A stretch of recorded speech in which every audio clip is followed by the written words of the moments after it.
Assalamualaikum warahmatullahi wabarakatuh. Perkenalkan, nama saya Ziaul Haq. Pada video kali ini saya akan menjelaskan cara melakukan uji korelasi menggunakan aplikasi SPSS berdasarkan studi kasus yang diberikan. Yang pertama, tujuan penelitian. Tujuan ini adalah untuk mengetahui apakah terdapat hubungan antara motivasi belajar dengan hasil belajar matematika siswa.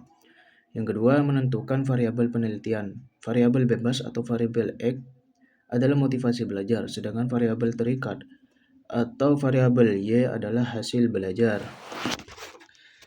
Menjadi variabel bebas karena diduga, sedangkan hasil belajar menjadi variabel terikat karena dipengaruhi oleh motivasi belajar.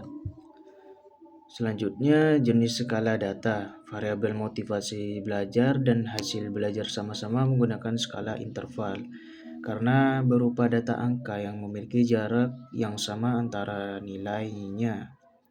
Berikut melakukan uji korelasi persen di SPSS. Untuk langkah-langkahnya yaitu membuka menu Analyze. Nah, di sini sudah masuk ke aplikasi SPSS-nya.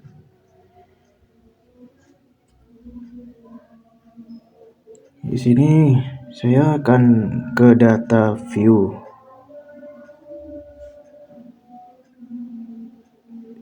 Lalu setelah itu saya akan menggunakan kode terlebih dahulu, yaitu untuk X1 menggunakan motivasi belajar, lalu ada X2 sebagai hasil belajar. Dan di sini muncul data yang sudah saya masukkan sebelumnya.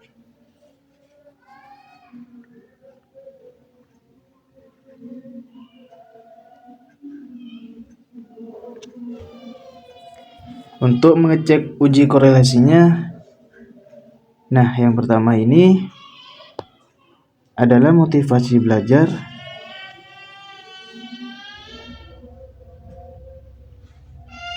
Lalu di sini kita beralih ke menu Relax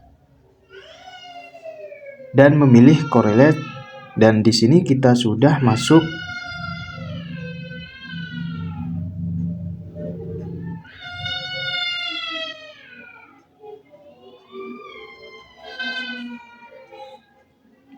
Dan di sini kita sudah masuk, ada motivasi belajar dan hasil belajar.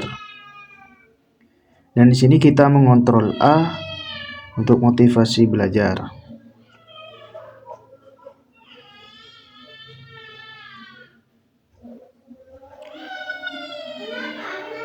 Dan hasil belajar untuk dipindahkan ke tabel.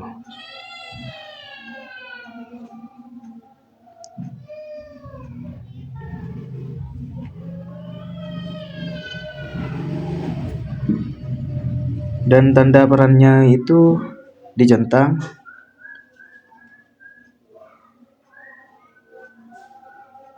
Dan to toiletnya juga dicentang.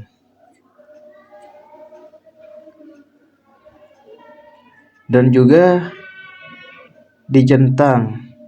Nah, setelah selesai, semua kita pencet OK. Dan ini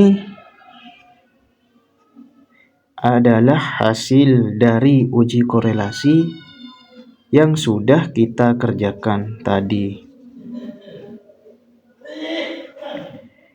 Nah, di sini kita lihat hasil belajarnya yaitu 0,972 dan hasilnya positif.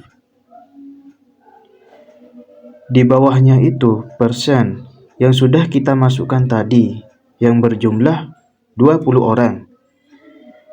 Dan bisa kita lihat tadi hasil belajar 0,972. Di situ menunjukkan termasuk dalam keterhubungan antara belajar dan hasil belajar.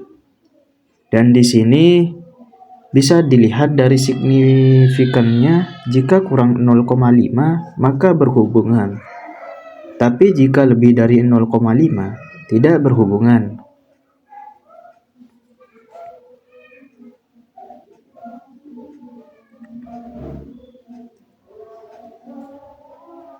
Nah, hasil yang di atas Yang kita kerjakan tadi kurang dari 0,5. Jadi datanya itu sangat berhubungan karena dalam statistik termasuk angka yang keterhubungan yang sangat erat antara hasil belajar dan motivasi belajar.